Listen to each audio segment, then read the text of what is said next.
Hey guys, welcome to Tutorial Guru. Today we'll be learning how to hide likes on Instagram, and now let's dive right in.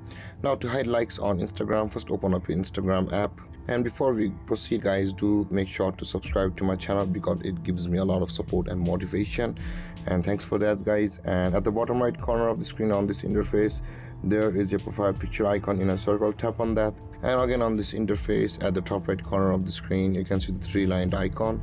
Tap on that three-lined icon, and over here scroll down until you can find the like and share counts available for us. Tap on like and share counts, and over here it says hide like and share counts. Tap on the toggle icon at the right side of that, and it will be turned on, and this way your likes on Instagram will be hidden. And there guys, this is how to hide likes on Instagram. And if you have any confusions or questions regarding the topic, feel free to comment in the comment section below, and don't forget to like, subscribe and hit that bell icon for more videos. Thank you for watching guys. Peace.